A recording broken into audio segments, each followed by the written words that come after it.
Hey, you've been mentioning a lot about wanting to do a movie night in your theater, and I think tonight's the perfect night for it. I even brought over a movie. I got it for my grandmother for Christmas, but we can watch it tonight. Wolf of Wall Street. Yeah, yeah. That movie has the F-bomb more than any other movie. Hold on. Wasn't expecting anyone. Hey, buddy, how you doing? Listen, sorry to bother you, but my car ran out of gas right in front of your house. There's a gas station about 1.5 miles away. Could you give me a quick ride there? Holy crap! It's the dude from... Wait, are you? What are the? Are you the guy? Are you the Wolf? Are you Jordan? I am. Yes, I am. Dude, you were in time. We were just speaking about you. There you go. Okay. Well, Yeah, now you sure. got it. Come in. Come on in, buddy. I Come appreciate in. it. Come in. We're gladly. Gosh. Well, I'll go ahead and get this. Serendipity. Yeah, load that up. Now we have to watch the movie. Let's. Brilliant. I do have one question. Zach, why are you skipping? I'm excited. When Zach's excited, he skips. Okay. So yeah, let's jump in the car. One of the questions I do, I've been, when I saw that movie, I was like, could this possibly happen to one man? Is most of it like the parts that you probably are wondering if they're true, they are true. Some of the stuff's not, but most of the crazy the boat stuff. capsizing, the plane crashing, your aunt dying? All true. Yep. And look at Lamborghinis. All right. Well, you know the scene with the Lamborghini, right? By the way, you should let me drive because. Wait a second. I remember that's the scene where you. What's the chance of it happening twice, right? There's no chance. I'm pre-disastered, right, buddy? You're a good salesman. I am, right? Believe me, you won't. I might drive this first. I might drive the first one, and then from next time once we there come. we go. I got to IOU. Was that the true thing where it was true? But listen, it wasn't a Lamborghini. It was a Mercedes. So was it Quaaludes or what made him like? Well, it was Quaaludes, but it was the original real Quaaludes, like these ultra strong Quaaludes from 1978 that had a delayed fuse. Long story, but it was a good one. Yeah. Do you remember trying to drive the Lamborghini or the Mercedes? I remember it like it was yesterday, but I also could say that I could pass a lie detector test. I don't remember hitting one car. So the whole scene were for you. No, you just went home and then you were like. I was like, thank God I made it home. I had no idea to this day I could pass a lie detector. I don't remember what happened. I really don't. You know what? Before we jump in we'll jump in the car, but afterwards, I want to ask you a couple questions. You can come on my little radio show. Go ahead, give me gas.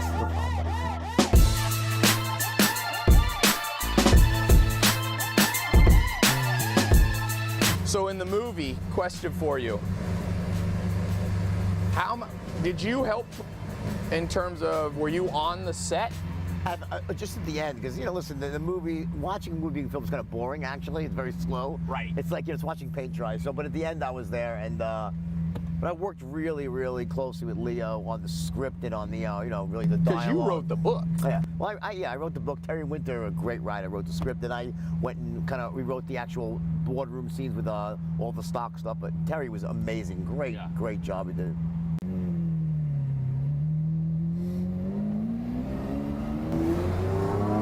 So now you're where? You're here in LA. Yeah, I'm back by the beach, South Bay. Yeah. Nice.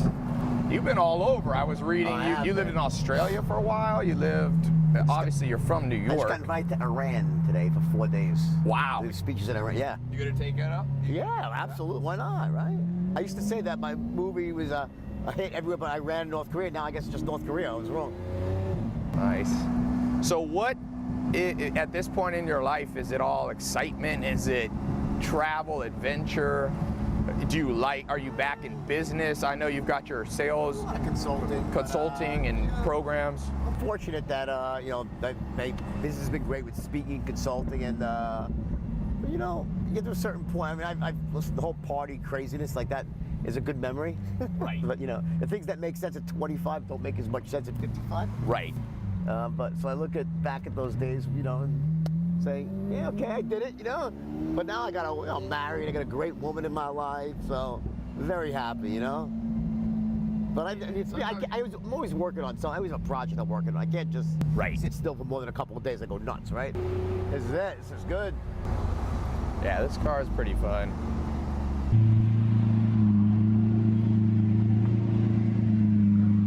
All right, that was a good drive. By the way, guess what is on the bookshelves here? Ah, there you go. This is a new one you wrote. It is, yeah. How many have you written? 3. 3. So at one point, you make $22 million in 3 hours on this IPO of Steve Madden's shoes. And then you need to open up a Swiss bank account to put all the money in. So you put it in an aunt's name. But your aunt didn't know about it, right? Well, she knew. She knew. But then you go on this boat and you get word that your aunt died. No. I got the timeline on? No, that's the movie. I mean, that's that's the movie. Okay. Now, all of those things happened, but didn't happen in that order. And the real Did version. the yacht capsize? Yes, the real version is much better. So in the movie, I'm on the yacht and I get news that my aunt died, and I have to go back. They have to leave, right, and end up getting into the storm. That's not what happened. What happened was I had my yacht in Rome for vacation. I wanted to go to Sardinia, and I was addicted to Quaaludes in a big way, right? Cocaine, you name it, right? Every drug under the sun, right? And I got into this frame of mind that you sometimes get into when you take ludes, where short for Quaaludes, where I call it the movement phase. Yep. Like there's the tingle phase when you first take a Quaalude, your fingertips tingle, you feel euphoria. Then there's the slur phase where you slur your words and you say, well, okay, I love you, slurring is fine, right? Then you get into the drool phase where you're drooling like, but you're okay, drooling's good Is too. this kind of the Lamborghini scene in the thing? And then phase 4 is unconsciousness, right? However, there is a fifth phase, which happens once in a while, called the movement phase. That means you get like the drug-induced equivalent of ants in your pants. You can't sit still. It just so happened that as I was heading down the hill to Porto Vallarta, where the yacht was, I found myself in the movement phase, and there were white caps in the harbor. And when we got to the boat, the captain says, we can't make the crossing because there's a storm. And I said, I have to cross or I will die. Because I could not sit still. And I convinced the captain, unfortunately using my powers of persuasion. So this is where persuasion did you wrong, right? Correct. And I convinced the captain to take the boat because I said, Captain Mark, if we sit here, I will die in this. So I says, all right, we'll break some plates. I said, will we make it? He goes, we'll make it, but it's going to be really bad. I said, let's do it. It seemed like a great adventure, right? So I went up to the top deck, took 4 more ludes, fell asleep, woke up, and I was in 50-foot waves, and the rest, as I say, is history. 50-foot waves? Unbelievable. It was just a freak storm kicked up in the Adriatic, and we ended up getting rescued by the Italian Navy SEALs, which was amazing. And then what happened was they took us to Sardinia. So wait, not to interrupt you, but were the Quaaludes strong enough that you were sleeping part of the time when there was 50-foot waves? No. It woke you up? Because I've been in a big storm in the ocean. That'll wake me up. I was an expert at something called balance. Like I was treating my body like a human pet. I'm sober for 20-something years, right? But back in the day, I was like a Petri dish. I would take ludes to mellow out, cocaine to wake up. So I was balancing between ludes and coke that day. So I was awake for the whole, very proud of that. Probably not the Buddhist meaning of balance. No, probably right, exactly. Not quite as much. So I was balancing, right? And so I was awake and loving it because I wanted this. I was so happy that the boat was going to sink because it was so expensive and I was so sick. And I was like, this is great. And then like, oh shit, we might die. I'm like, oh, this is not so great. Then you remembered you were on it. Right. You're like, wait a second. Anyway, we got rescued.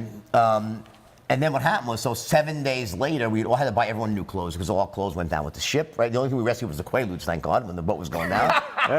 They should have put that in the movie. No, I sent my friend down for those. They were in the downstairs cabin. I said to my friend, you have the ludes? He goes, no, they're downstairs. I said, Rob, you get the fucking ludes, So Rob runs down. He comes back, goes, the cabin's flooded. I can't. Fucking go and put a fucking snorkel on. Go down there, right? Sacrifice your life. Right. I need my ludes. They're in a hermetically sealed bag. Go. He goes, all right, you're right. He goes down there. Nothing. I go downstairs. He sees me standing at the top of the stairs with his pants down, his ankles, pissing on the carpet. I'm like, Rob, what are you doing? He goes, I always wanted to do something like this. I'm like, Rob, just go get the ludes, right? He goes downstairs. He comes back up. A minute later, I couldn't do it. I got shocked. The water's electrified. Oh. I looked at him. I said, soldier. I said, you fucking, I don't care how bad, unless it's like. Did he get shocked while he was peeing? Yeah, no, while he was down there. Because it'll come right through the screen. I said, you screen. go down there. So he went, he goes, you're right. He goes, I'll do it. He goes, but if I die, get my wife a breast job. Just promise me. I said, all right, I'll do it. Get Martha. That's what he said? If I want my wife to get a breast job, pay for the breast job. That was his, so not like the movie where you say, will you take care of my wife, no, Mr. he just Best wanted Friend? the breast Will job, you get her a breast? Why did he want her to have a breast job? Because she was bugging him for a breast job. He didn't want it. He was cheap. So he said, if you pay for that, my death will be meaningful, okay? So he goes downstairs, comes back up with a bag of ludes and third-degree burns and his hair up in the air, right? All right? And then 10 days later, here's the irony. So 10 days later, 10 days later, we go to the battleship first, right? And then we take some more ludes because it seemed like we should do that, right? And then we went to the Cal de Volpe Hotel, the world's most beautiful and expensive hotel, where you take an olive. It's like they have a guy with a microscope, $10 on your bill, right? So check that out there 10 days later, right? It's like $700,000 later, right? And 700 grand was the hotel bill? I had to put 18 people. It was nuts, right? So anyway, I bought everyone brand new clothes. Right now, this is the second time because my wife lost her bag. The story can go on and on. I want to get to the point. No, keep going. Do not stop. Right. Here, no, keep going. This is great. Well, so what happens? My wife originally, when we were getting on the plane, the driver forgot to put bags on the plane. So I had to buy her new clothes. So before we got to the yacht, we stopped in Rome, went shopping, got her new clothes, and then those clothes went down with the boat. So the clothes sank and with then the we had boat. to get new clothes in Sardinia, right? And then you went. It was the hotel, the $700,000 hotel. So after that? Yes, after that. So then we had to buy clothes, but it was only like Johnny Versace resort. It was like peacocks. We were all purple and pink the whole week, right? So finally, the last day of the trip, right? I had this great idea. So you know what? If we bring all this shit back through customs, we're gonna be hassled. My name was on a watch list already. I'm like, let's just ship it all back DHL. All we need is a toothbrush and underwear because we're going on a private jet home. Great idea, right? So we all box up our shit. We send it off back to the United States. Next morning, we wake up, we go to the hotel, to the airport.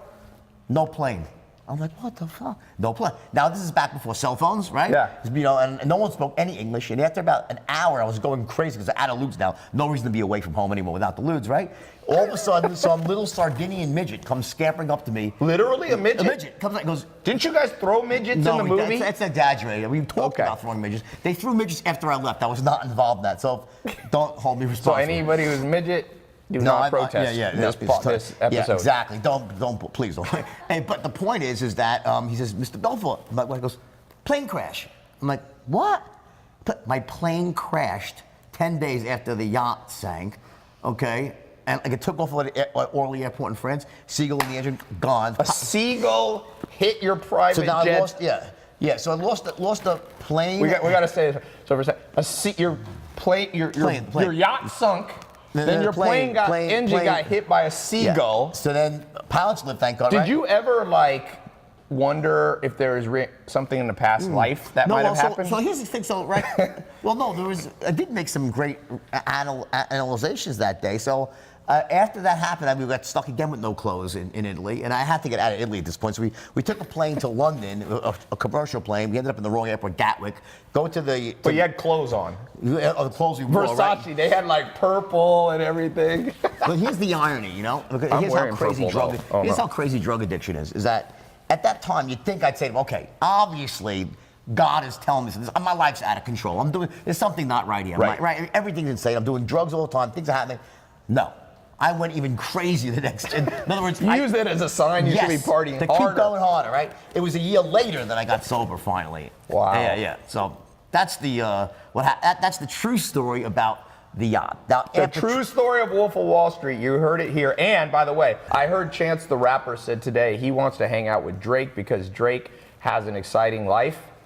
Chance, you probably wanted to be with Jordan Belfort in the Wolf of Wall Street days. You should let me drive the car because who knows what's going to happen, right?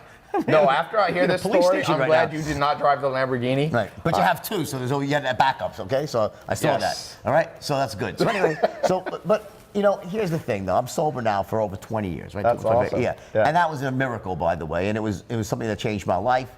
But when you're in that headspace, you can rationalize anything. Yeah. Like you could just I said, no, it's no problem. You know, I'm going to the bathroom, I'm shitting, it's green. You know, my nose is bleeding. It's a disaster. Yeah. But you're saying, oh, it's not. It's my allergies. It's my like you could just So. In addition to having this amazing life, you also are a master at sales. So people watching, I get a lot of entrepreneurs.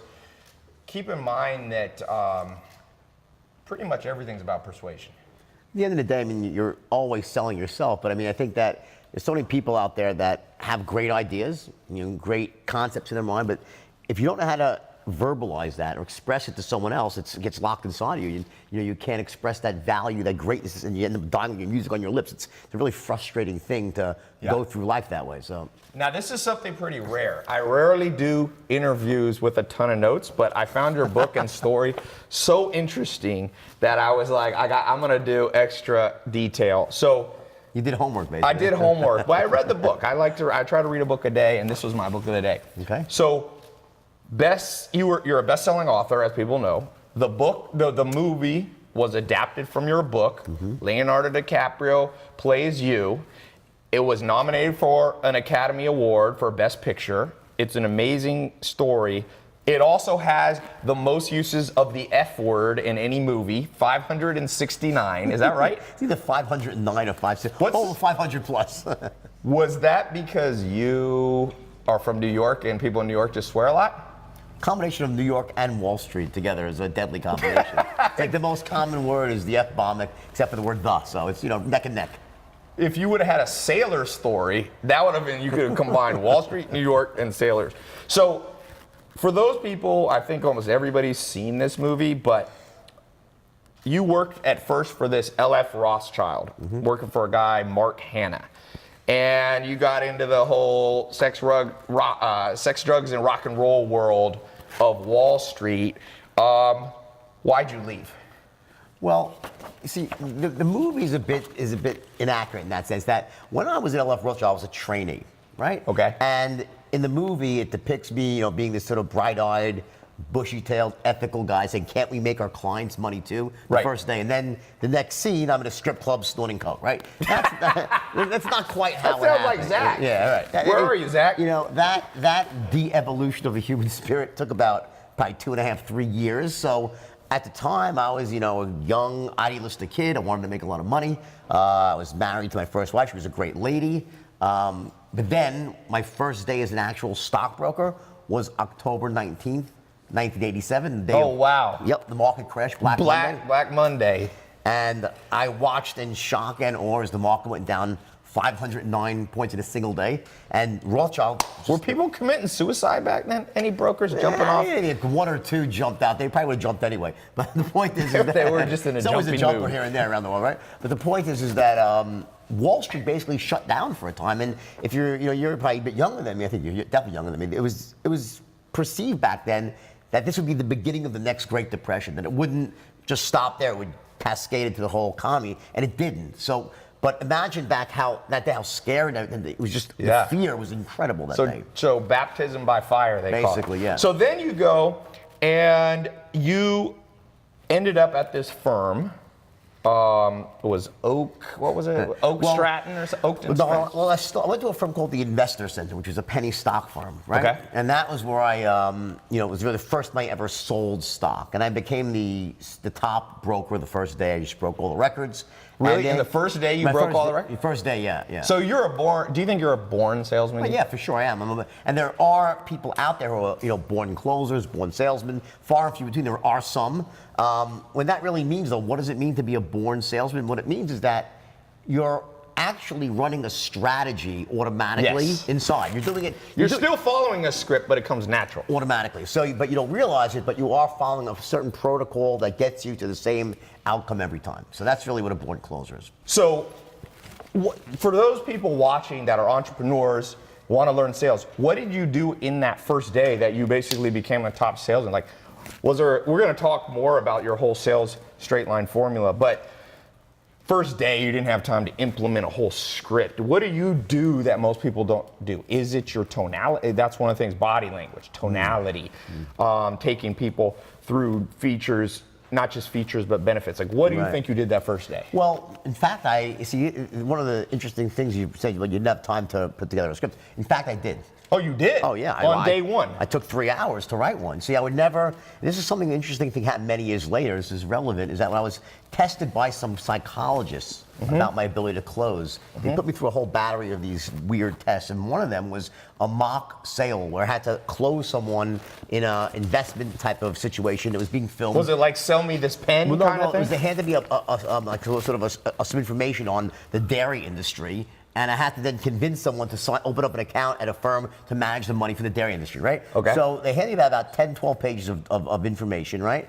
And they said, take as much time as you want, and to study this, and let's see you close this guy, right? So I start reading it, I'm reading, right? I start writing down my thoughts. About 30 minutes later, they knock on the door. I'm like, yeah. I said, do you need more time? I said, yeah, just give me another 30 minutes. I said, okay, no problem. 30 minutes goes by. They come back. I said, just give me another 20 minutes. They said, no problem. Take 20 more minutes. I said, give me 15 more minutes, right? Anyway, after about 2 hours, I said, I'm ready. And I had wrote myself a really, really, not an exact script, but pretty close to a really killer script with sort of, how I would actually engineer the sale from start You were to selling finish. penny stocks. No, at this the beginning. is I'm talking now is recent, many years later. recent, okay. But I want to tell you this because it's relevant. Now, This is this is like, I think 2010 that this happened, Okay. right? With psychologists being filmed. Oh, okay, this is the and later they called in test, some yep. guy who was an actor, and he was supposed to be the CEO of a dairy company, and I was supposed to close him. So we go through this whole thing, and I introduce myself, and we go through this back and forth, and they're filming the whole thing. And after about 15 minutes, the guy he's like, okay, fine, I'll open up an account, and he starts laughing his ass off. So I'm like, what's so funny? Psychologists come in, they say, we told him under no circumstances should he say yes. Yep. Yet within 15 minutes, he said yes. I don't get it. I said, well, when I got the guy into a situation, did it make sense to say no? They said, well, here's the weird thing. We've tested 100 other people in sales, and no one ever spent more than 5 minutes reading the material. Huh. You spent 2 So hours. preparation, it's some simple fundamentals. Strategic, well, part of the straight line is about strategic preparation, meaning that listen, my overriding concept is every sale is the same, right? Yes. And that would seem to be counterintuitive. Yes. Because everyone has different needs, different belief systems, right? Different Yes. outcomes. But the truth is that every sale is the same. Yes. And I'll explain that a little bit later on in the interview. But it starts with your ability to essentially make an airtight case to someone. Yes. On both a logical and an emotional level, right? Yeah. About, essentially why you're right to want them to do whatever you want them to do. Why does it make sense, right? Yes. And it's got to be an airtight case, and then you have to be able to also accomplish other things as well. So there's 2 ways to go about that. One is to wing it, which Yes. you might be able to do if you're really, really great, or you can write it down, plan it out. I mean, the second one is where you really start to bring your averages up tremendously. So I'm a big believer in strategic preparation. Yeah. So one of the things, I'm going to skip around. Sure. You brought this up. One of the things that you brought up, you bring up in the book. Where did I put the book? For those of you watching, popping in live, this is his new book, Way of the Wolf. So you say basically there's the 3 10s. People need to be a 10 in 3 areas: on your product, Right. on trusting you, and on trusting the company as a whole.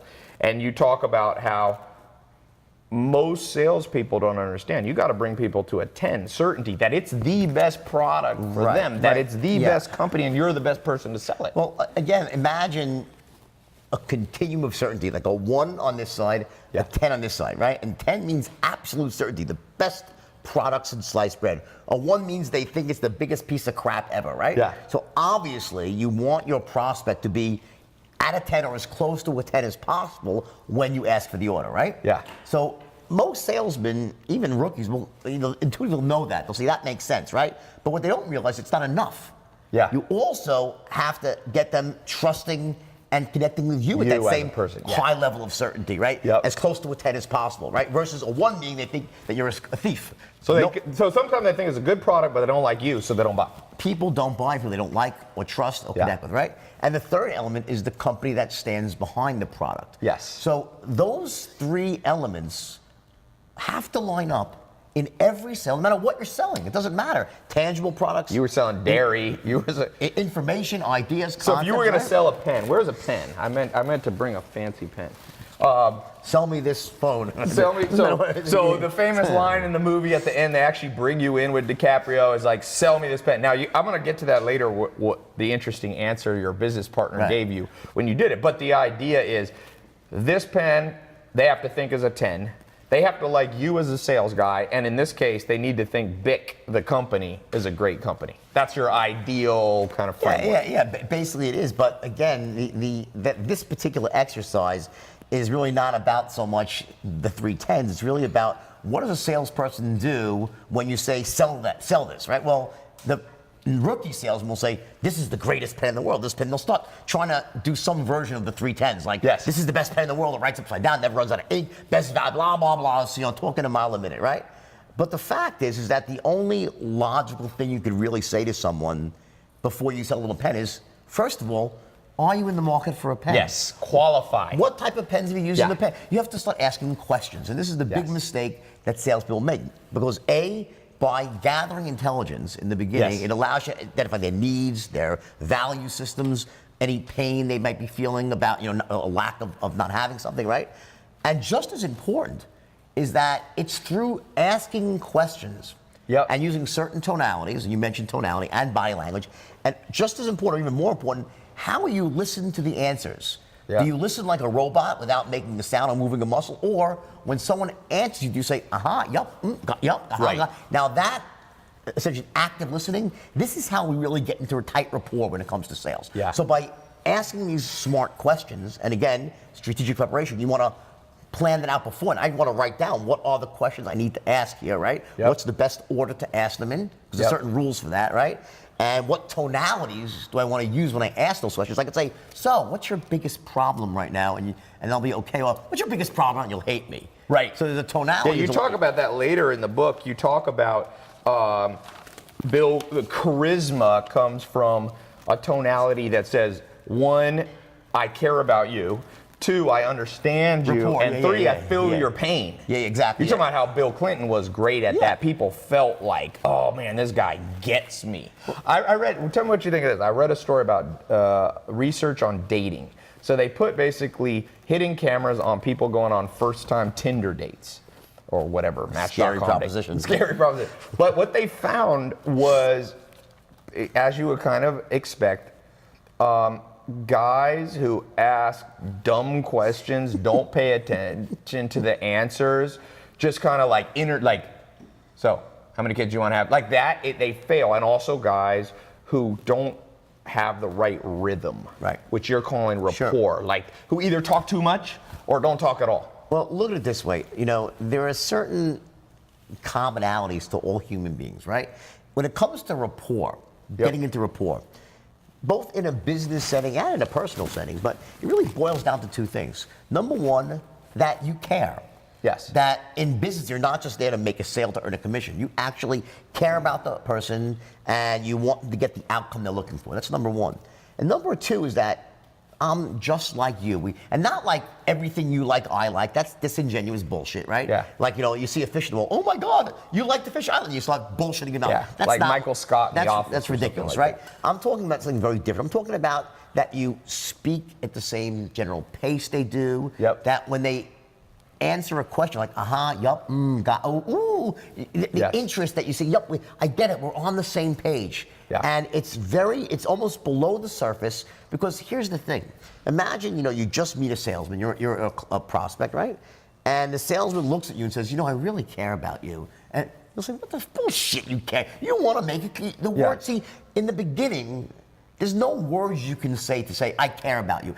Over time, of course, you give great service, you have a relationship. Yes, you can tell someone I care, and I've proved that. But in an initial contact, that's so disingenuous. So how do you get that across? Through tonality and body language. That's how you do it. Yep. So you know? Why do you think, what is it about us humans that for the most part, sadly, we only learn through massive pain? Well, this is a truism for sure, because I think, you know, when it comes to values, right, value changing, I've done a lot of studying of that, you know, various types of psychology, NLP and stuff, and one of the things that they say is that, you know, there's either really one of 2 ways that someone really changes their values. One of them is through massive work and introspection through years of therapy, right? That's one way. The other way is with a painful event. Yeah. Something that happens to you and causes you to essentially reorder all the meanings that you've had from past experiences, how you apply meanings, and in that moment, you can make these dramatic shifts. That did happen to me. It happened to me when I went to jail and when I wrote my first book. You know, I had this moment where it just sort of, you know, I was able to really, really sort of become the person I was before it all happened. Like the kid that my parents had sent out into the world, I was a good kid. I was a great student, never got in trouble. When I went down to Wall Street, I was idealistic. I didn't want to. So do you think it was the environment? You're idealistic, you get dropped in Wall Street, there's money flowing around, there's sex, drugs, rock and roll. It's just, because I do believe, one of my mentors, Joel Salatin, told me that the system trumps individual self-control. So the problem with that is that makes me a victim, but I don't believe in being a victim. No, not a victim, because you could have left New York. Well, here's the thing. So there's no doubt that the environment can be toxic to certain people, right? But to many people, it's not toxic. So obviously, I think with myself, at least, there were some things inside of me despite my parents being good parents and despite me not getting in trouble before, I had certain insecurities. I think we all enter adulthood with certain insecurities. Right. And, sort of not feeling that we're as great as like other people might think we are. So here's what happens. When, we see it in Hollywood a lot and in the music industry where you have these young stars, they go like when Britney Spears went bananas for a while, now she's normal again, great, right? So, what happens is that, when you're growing up and when you're in your early 20s and you don't have everything you want, you say, you know what, I don't have everything I want because I'm not successful yet. My life isn't the way I think it should be. So I understand that there's still pain and you can justify it. It makes sense. Yeah. But then what happens is when you all of a sudden become filthy rich and famous and successful, you still have all the pains and insecurities. Yes. So it exaggerates what was but deep now in. you're like, oh my God, wait a second. I have the success, I'm picturing it the way I want it, but I still don't feel good. And that's when the panic sets in. Huh. Because now you have So you got all that, but you didn't feel it? Well, what happened is when I discovered the straight line system, right, which is really the topic of the interview, is when I cracked the code for teaching people how to close. Yeah. That was the game changer. I had stumbled upon a niche in the market, right, which was selling $5 stocks to the richest 1% of Americans. And no one had ever done it before, and that was a really lucrative niche. But what enabled me to build Stratton was I came up with a new way of training people how to close. And that system, the straight line, was so powerful and effective that within days of inventing it, it allowed me to take any human being, any old, young, regardless of their race, their age, their creed, their color, their socioeconomic background, their educational status, didn't matter where they came from, could have been Harvard or Hell's Kitchen.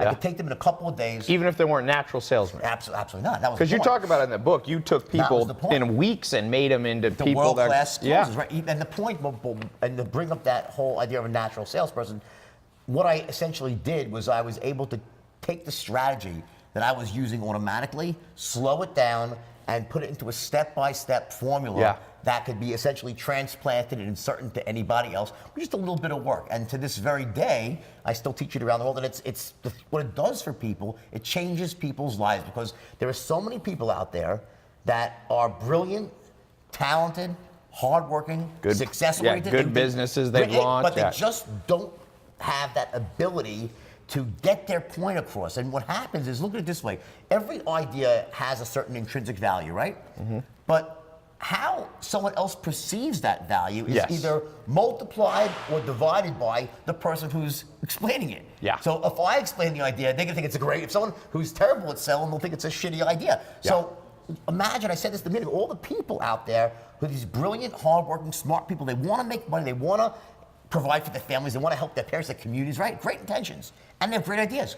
But they lack this one skill and they struggle. Yeah. And to me, it's the craziest thing because here's the thing. It's learnable. It's a learnable thing. But it's not, it's one of those things they should have taught us in high school. They should have junior high. I always say if it's important, they forgot to teach it to us. One of the best clips on the internet, you should really play this. Play it later on, right? We can cut to this. Warren Buffett was doing a speech with Bill Gates about maybe 10 years ago. And he was asked by a college student, what can we do as students to make ourselves more valuable in the workplace? So you'd think Warren Buffett would say, learn how to pick stocks, learn how to investments, whatever he would say, right?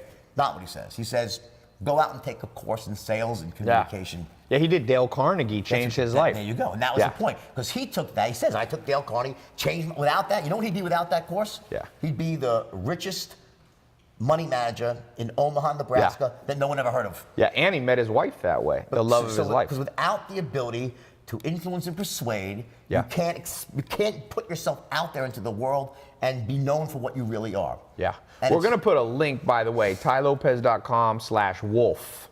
So if you go there, we're going to have links to more advanced stuff that Jordan does. And so yeah, tailopez.com/wolf, and that will take you right to this. And of course, I recommend you can buy this book. I read it word for word, cover to cover on last night before you came. Excellent.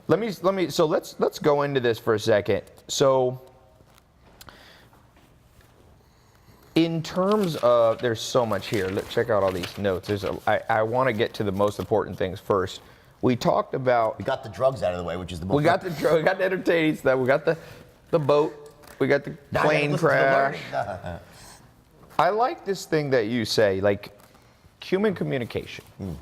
is 45% tone of voice, 45% body language, and only 10% words. And what you said is, you know, people are kind of logical but very emotional. The tone of voice and the way that you look in terms of body language, that's 90%. That appeals to the emotional side of the brain. And then you need to have good words that are logical. So what's a practical body? Because people love body language conversations. Well, let me just back up for 1 second here. In terms of this idea of 45, 45, 10, right? That's been around for many years, many different studies about that. But here's the thing that you need to really understand. It's important, is that I'm not saying that the words don't matter. They only matter 10%. In fact, the words matter 100%.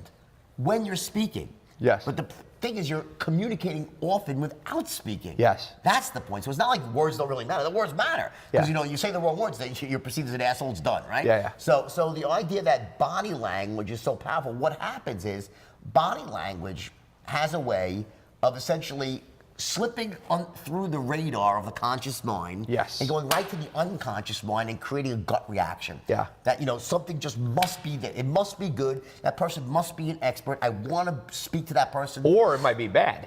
Or the opposite. Or I don't trust. You were talking about keeping your simple one, keeping too closed. Right. Hurts sales. Well, yes. Or can hurt sales.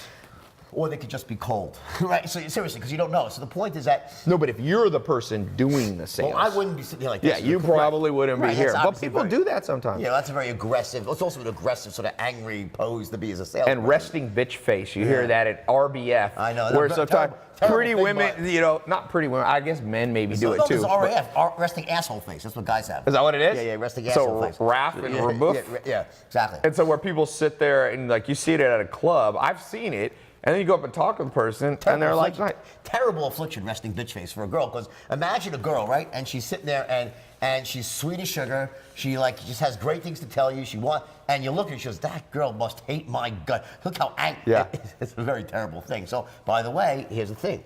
That can be controlled, right? Yes. In all seriousness, you know, we make a joke about it, but whether it's resting asshole face or resting bitch face, guy or girl, there's so much more to it than just sort of how you are addressed. It is how you interact when you meet someone, the smile, your eye contact, how much eye contact you make, how close you stand to someone. You said in Japan, you should stand closer. Well, you said 75%. Right, exactly. Wasn't that your rule? 75%? Well, 70% eye contact. Eye contact. Right. Well, because think about it, and by the way, you know, a lot of that stuff is not mine material. Just seriously, you know, that's a general research. The straight line is mine, but some of the stuff with body language, that was really well studied by psychologists, where they actually did tests with people, and they came up with these numbers and these things that are just sort of just truths, right? And one of them is that if you stare at someone nonstop, well, it's like a Mexican stare-off.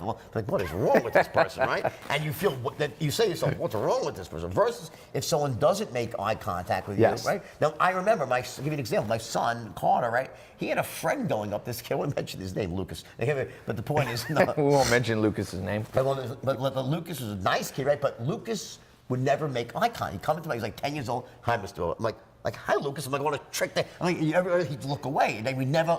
And I just didn't trust the kid, right? Yeah. Why?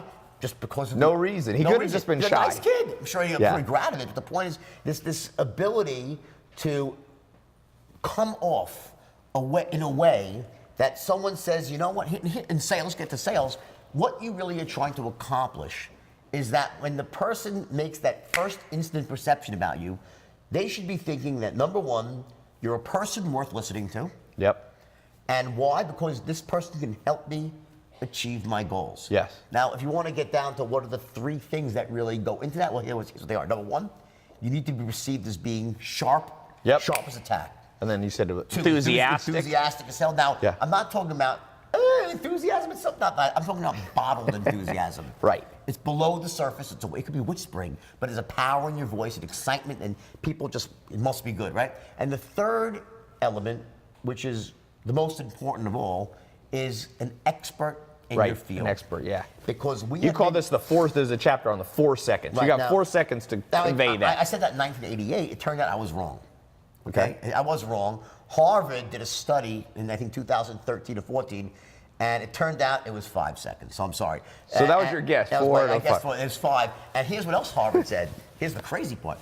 If you make a bad first impression, it takes you 7 subsequent meetings to change someone's impression. Now, I don't know about you, but I never get 7 shots. Yeah. If you don't make a good first impression, you're done. So you gotta really focus on that. So those first 4 or 5 seconds, you basically got to come off as enthusiastic. You got to come off as an expert. Correct. And you have, what was the first one? Sharp as tack. Sharp. That's right, yeah. Now, look at it this way. So how do you do that? Think about it. Well, is it the words that you say? I mean, the words don't exist. I mean, Yes. what would you say? Listen, hey, listen, Tai, I'm sharp as a tack. I'm an expert. You say, what the fuck is wrong with you? You can't, the words don't exist for that, right?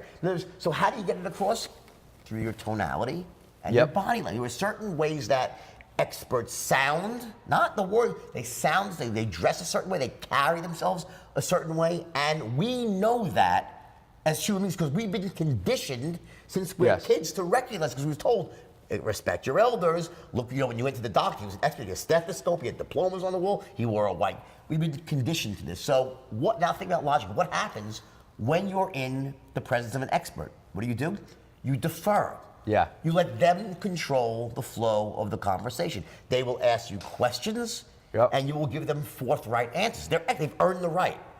So if you're perceived as an expert, it gives you the opportunity, it opens up the possibility for you to control the flow of the conversation. Yeah. And once you've done that, now you can go about making every sale the same because you're guiding the process. So the only way every sale can be the same is you're perceived as an expert, and then you use that perception as an expert, not to talk, but then you start to ask questions, smart questions, using the intelligence gathering tools, right? And then by doing that, you also ask them in a certain tone of voice, and with your active listening, that gets you into ultra tight rapport. Yes. So by the time you're done asking your questions, now you know everything you need to know. You're in ultra tight rapport. You know where their pain lies, their needs, right? Now you can present your solution. So you have this see what I'm saying is the steps, and it all starts to go into this sort of straight line. We do this first, this second, this third, and guess what? This is really easy to learn. Yeah. Once you break it down like you that. You said 6 weeks it took you? 3 weeks? No. To take a beginner and teach them the straight line? A couple of days. 3 days, okay. And then, listen, I took these kids who couldn't close a fucking door, literally. They were so bad. I mean, the average IQ was Forrest Gump on 3 hits of acid. This is not the deep end. It wasn't the deep end in the gene pool. They weren't rich kids. They weren't kids who went to Ivy League schools. There wasn't an Ivy League diploma among them. These were kids, the lower middle class kids from New York and Long Island. They were kids that weren't told by their parents they were capable of greatness. Yeah. And any greatness they naturally had in them had been basically beaten down, conditioned out of them since they were born. First by their parents, then by their teachers, by their own friends, by their experiences from not feeling special, not acting special. By the time they entered my boardroom at 19 years old, 20, they'd been conditioned to survive, not thrive. Yep. Once you're in that spot, what happens is that you have these beliefs that are supported by it. You end up start off as this perfect individual day one. You're 20 years old, you're like already crammed down with all these limiting beliefs and stuff. So they came to my boardroom, and by teaching them the straight line, it reordered all their beliefs because I gave them a skill set that changed them who they were. It made them more effective. Yeah. So it can't just be I'm going to act effective. No, you have to actually be effective. So the beauty of the straight line system is that it's a skill set. It does change how you can communicate. It makes you a very powerful communicator and allows you to get the result that you want. So when you start getting the results you want, what happens? It starts to reinforce better. You become more confident. Yes, and then that feeds on itself. Where does confidence fit in? You talk about being sharp and enthusiastic and perceived as an expert. Is confidence kind of part of, would you consider that part of the enthusiasm and the sharp? No. Confidence is an entirely different thing. So confidence there's 2 phases of confidence, right? It starts off with acting as if. No one starts off confident. I don't care who you are, okay? The first day when you trust me, you're not gonna be confident, you're not gonna be an expert really, right? But you need to act as if. I would tell my guys, my kids back then, act as if you're a wealthy man, rich already, and you'll become rich. Act as if you have the answers and the answers will come to you. Act as if you have confidence and people will have confidence in you. I said, act as if. Now, do you think people can become delusional that way? Well, here's the point. Now, that can be, and you see it as delusion, when someone doesn't do the work to become the expert. Right. So there has to be coupled with the fact that I'm actually working and I'm on the hyper fast track to become an expert, to learn special skills, and then you're actually walking your talk. Yeah. And then it works. So you have to act as if until it becomes the truth, and then you're just acting as things really are. But you have to always act that way. So you think, so basically, some people don't do the first part, which is get that initial catalyst, that initial boost to say, you know what, I'm not rich yet, but I'm gonna dress like I'm rich, I'm gonna talk like I'm rich, I'm gonna get up and work like I'm rich. Here's an honest question, right? You're an online, personality, right? You have a huge business, huge following. Let me ask you this. Truthfully, let's say that I stripped every dollar you had and changed your face, no one knew your name, and you were to start right now. Could you build it all back up again? I think so. Of course you could. You know why you could? Because you're still you. You have the skill sets, the talent, okay? So when you take away everything from somebody, they're still that same person. Yes. Now, that's why when a rich person takes a tumble, they'll typically come back, right? Yeah. Unless they hit the lottery, right? Yeah. Or they were a member of the Lucky Sperm Club, right? Maybe they just inherited it from their parents, right? But for the people that work their way up and made their money, they'll earn it back. When you have special skills, right? That is what, and you have the vision for the future, you want to take action, right? That's what it takes. It's about special skills. People don't realize how much of success is not an accident. It's about people that have these extraordinary skills and they take action. Yeah. So I'm a big believer in learning skills. Like you read my first book, right? Yes. Well, when I first tried to write, I was a terrible writer. I taught myself to write by... Wolf of Wall Street was your first book? Yes. I never wrote before. When I first tried to write, I was a terrible writer. How many copies have sold? Millions of copies, right? Wow. So how did I write Wolf of Wall Street myself without a ghostwriter?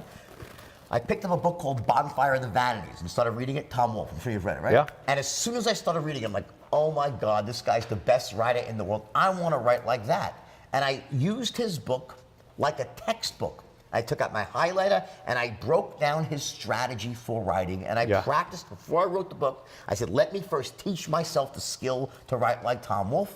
And that's what I did. I spent about 6 or 7 months with 18 hours a day studying. Really? Oh yeah, yes, to the point where I could recite the whole book verbatim. Okay, seriously. So the point is that I learned how to introduce characters. It's almost like it was a mentor. The book was your mentor. And my model. Yeah. And then I wrapped it up with Hunter S. Thompson because I figured it made sense because of the drug use, right? So but I used those. And then when I was reviewing the New York Times, they said the book sounds like Hunter S. Thompson and Tom Wolfe. So it was amazing, right? That I accomplished my mission and turned myself into a writer. But here's my point. So you basically reverse engineer. You see, I interviewed Kobe Bryant, did a little interview, and he said you got to go to where great people who have created greatness before and reverse engineer it. Look at it this way. Look at it. I couldn't have done it without that skill. Yeah. If you want to go out there and succeed in the online world, you need to have certain knowledge and skills. One of them is going to be the power of persuasion and influence. It's a uniform skill in everything that you do. Whether you're a Bill Gates who convinced IBM to give you the rights to supply before you even own it and convince someone else to sell it, right? Yes. Whether you're a Steve Jobs, goes without saying, right? It's this ability could be just to sell your vision for the future. Yeah. To sell people, employees to come work for you, to sell venture capitalists on giving you money, to sell your friend's dad, a regular entrepreneur, to get someone to invest in you. That's persuasion. Yeah. It's a linchpin skill to success, and that's why Warren Buffett said, if you want to succeed, you better learn how to persuade and communicate. 80% of billionaires is a good book. Just did research on billionaires, and it basically said 80% of billionaires, before they got to their final company, they were learning sales first. They were Ray Kroc started McDonald's. He was a traveling milkshake salesman. Great movie. You see the movie? Yeah, they do. That's a great movie. Michael Keaton. It just goes, and the commonalities there was great salesperson, vision for the future. Yep. And the ability to move through the setbacks. In other words, to not take no, to not get demoralized when things don't go your way. And here's one of the important things about that is that what creates that resilience, so to speak, in people is an entrepreneurial quality. You need to have resilience, right? Well, a lot of it has to do with a fundamental belief that I myself am capable of achieving success. If I believe in myself, I become resilient. I said, I know I can do it. What happens with most people is when they really get honest, their heart of hearts, they say, I don't really think I got what it takes to be successful. I don't really feel like I'm that sort of person. I can't see myself being rich. And because of that. Yeah, that is for sure the number. The average person watching is like, I get it, but I don't think I can do it. What's your answer to them? My answer is that, you know why? You know what? Study the straight line system, okay? Become an expert closer and watch how it changes. Because here's what happens. When all these kids that work for me, the reason they all became rich, filthy rich, right? Was because once you learn how to communicate, the power of persuasion, it changes who you are. It fundamentally reorders you. Say, you know what? I can mountains. I'm not the guy who failed before. I'm not the girl who was you know, sort of wanted to play a backseat, not put myself out there. I feel comfortable putting myself in that. It changes everything. Yeah. And without the skill, what happens? People end up living a smaller life. Yes. And they don't ever get to that level where they're really firing on all cylinders and getting to enjoy the beauty of what life can be. What percentage of potential do you think most people live up to? That aren't trained, that don't build skills, that go through the conventional school system, that have a job that they don't really like. Like what? Probably 3%, 2% of people live up to their potential. And those, or less. the other 90, let's say 95%, they're here. How much, if you were able to train them and they were to be able to get the right mentors, how high do you think this thing could go? 20x, 30x, 5x? Now remember this, how you define success is very different for every person. You know, Mother Teresa was probably one of the most successful people in the world and had no money. So let's talk about success in terms of money. This is a business segment, right? We're in business. So in that sense, assuming you have all your intellectual faculties, right? It would be impossible for someone who's really committed to becoming wealthy and was willing to do the work, to learn the skills. It's almost impossible not to succeed. How big is a question. How long it takes, another question, because some of it's luck, meaning it might happen in 6 months or it might take 3 or 4 years. When I got out of jail, everyone was saying, oh, you're gonna be rich again. And I was like, yes, that's true, but it might take me 5 years. Yeah. Because I'm not cutting any corners this time. I'm not gonna sacrifice my ethics. Yeah. I'm gonna do it right. I'm gonna do it every step by step. How did that feel? You step out of jail, you had seen it all. You had yachts, you had private jets. You didn't even care if your yacht, you had so much money, you didn't care if the yacht went down.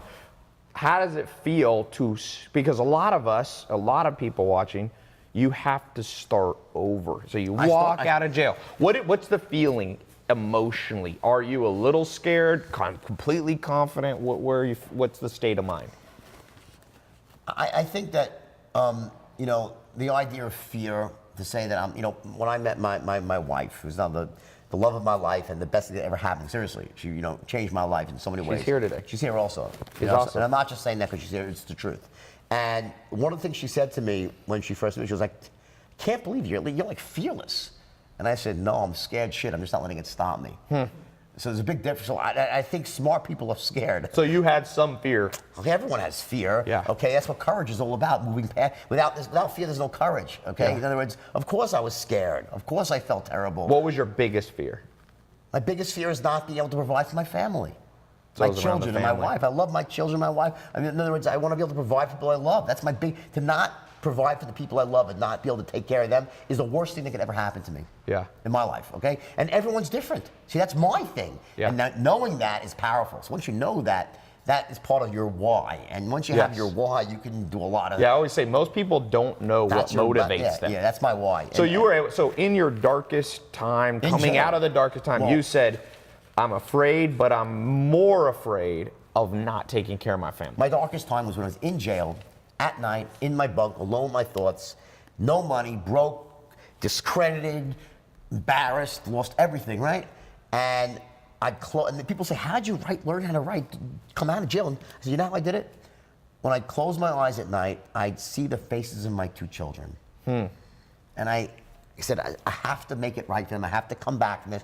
And there was no way I would give up for them. We'll always do more for someone we love unconditionally than we'll do for ourselves. And that's where you draw your power from and your self-motivation from the why. Why do I want to succeed? Why do I want to be rich? It's, why people will do insane things for religion. Because if you believe in something else, got to be not yourself. You only go so far for yourself, but you run through a wall of fire for your child or your loved one, right? Very big differences. So that was what propelled me. And also, the fact that, I got honest with myself. I knew, a lot of people go, I was, they conspired against me, I'm innocent. I was fucking guilty. Yeah. I took a great thing. Forget the idea about selling $5 stocks. That was a great idea. That wasn't illegal in and of itself. No, it was totally legal. I took the straight line system, which was the most powerful system for persuasion ever created. And it is, by far, nothing even compares to it, right? It really doesn't. And I took that system and I bastardized it. I taught it to people so they could go out and commit mayhem. Yeah. Now, there's nothing wrong with the system. It's how I applied the system. It's like an M16, is it good or bad? Depends who's holding it. It was a pit bull. It was so powerful, but it turned the wrong way. So I said to myself, I'm going to go out there and I'm going to prove to myself and my family, everyone I love, I'm going to do this the right way, and I'm going to go out there. I didn't know how I would do it. I never thought in a million years that I'd write a book and the book would become a movie. Who would think that? The chances of that happening are 1 in 10 billion. Right? Come on, it's like it never happens, right? You know, for every movie that gets made, there's 10,000 that don't, and for every book that gets published, there's 1 million that don't, right? Yeah. First time off the so, but it happened. But when it happened, here's the most interesting thing of the whole story. So when I sold the book, it was a bidding war between Leo and Brad Pitt. I chose Leo because Leo's Leo, right? And he had Marty Scorsese attached as well. Terry Winter, the screenwriter, famous, amazing, brilliant screenwriter, he penned the script in 2007. And the first draft was brilliant. Usually, it takes them 4 or 5 drafts, right? His was right on the money. Scorsese read it, loved it. Warner Brothers loved it. They went down, struck a deal, 2007, right? Ready to go. My book's not even out yet. I'm like, they're gonna make a movie. This is gonna be great. I'm gonna be rich again, right? The writer's strike hits. Oh, wow. They can't finish, right? Leo and Marty go on to do Shutter Island. The Wolf gets sidetracked. It takes 7 years for it to come back around. Now, and that day I was so upset. So what did I do? Did I cry? Did I? Well, no. What I did is I took that time, my wife and I, we met right around then, and we made a decision. It was right when the GFC hit, right? Things were terrible. You couldn't make any money writing. And I said, let's go into the speaking business, build a business together. And we started a business together. We built this big business around the world, speaking and mentoring, coaching, right? Around the straight line. And by the time the movie came back around, I was wealthy. And Leo's like, what the hell happened? You were broke? I said, well, he looked at the straight line. Marty saw it and said, oh my God, we got to change the movie. The original movie ended with me in jail. They changed the 3rd act to reflect what happened in my life. So I changed my own life story as it was happening through hard work, perseverance, and vision. And that's what I could say to anybody who's watching this. It doesn't matter where you are in life.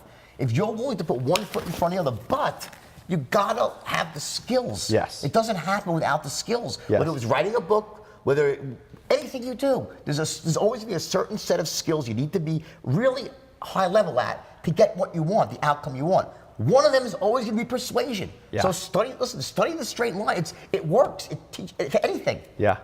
So for all of you listening, watching, tailopez.com/wolf is going to take you where you need to go to get the straight line system. Also, as we wrap up, I just want to remind you, Way of the Wolf, Jordan Belfort, is his 3rd book. I read it.